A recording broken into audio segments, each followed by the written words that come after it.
ഇതാ കയറിക്കോളി എല്ലാവരും കയറിക്കോളി. അപ്പോൾ ഇതാ ഇഫ്ര നമ്മളെ കൂടെ ജോയിൻ ചെയ്തിട്ടുണ്ട്.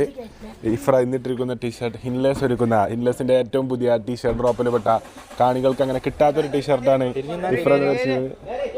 Hey by the artist may എടുക്ക ഈച്ചോ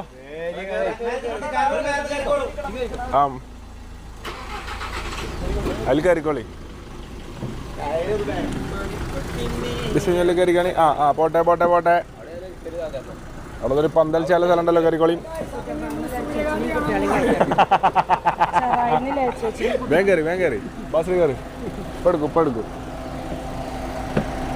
എടുത്തയച്ചോ.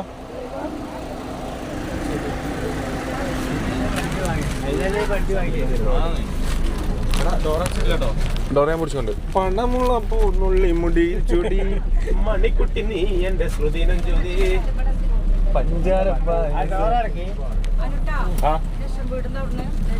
ചേച്ചിനെ കേട്ടാണല്ലേ. ഓ അതിനെന്താ. സുഹൃത്തുക്കളെ, ഇതാ നമ്മൾ യാത്ര പുറപ്പെടുകയായി. സൂര്യകാന്തി തോട്ടം, പാലാമണത്തുള്ള സൂര്യകാന്തി തോട്ടം കാണണമെന്നുള്ളൊരു ആസൈന പെരിയ ആസൈ. അപ്പൊ രാധേട്ടനും ടീമിനെയും കൂട്ടിക്കൊണ്ട് പാലാമണത്തുള്ള സൂര്യകാന്തി തോട്ടം കാണാൻ വേണ്ടിയിട്ട് നമ്മളിതാ യാത്ര ചെയ്യുകയായി. കുട്ടികളൊക്കെ പിടിച്ച് ബാക്കി ഇരുത്തിട്ടോ.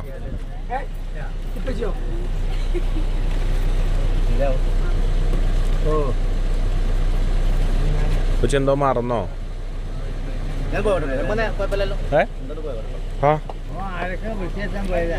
അപ്പൊ നമ്മളെ ഡ്രൈവർ ഈച്ചു, എക്സ്പീരിയൻസ്ഡ് ഡ്രൈവർ ഈച്ചു നമ്മളെ കൂടെ ഉണ്ട്. ഞാൻ പിച്ചിനൊന്ന് സഹായിച്ചോട്ടെ. പിച്ചിനെ സഹായിക്കാനും എന്താ ഞാൻ സംസാരിക്കാൻ ഒന്നും പറയാനൊന്നുമില്ല. വണ്ടി നമ്മളിപ്പോ ഓടിച്ച് റെഡിയായി വരുന്നുള്ളൂ. ഏകദേശം വലിയ കുഴപ്പമില്ല നമുക്ക്.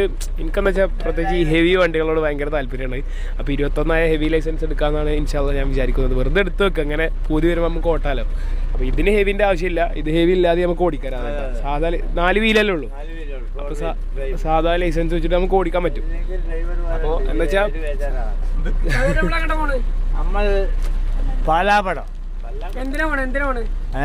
സൂര്യകാന്തി തോട്ടം കാണാൻ. അപ്പോൾ സൂര്യകാന്തി തോട്ടം കാണാനാണ് പോകുന്നത്.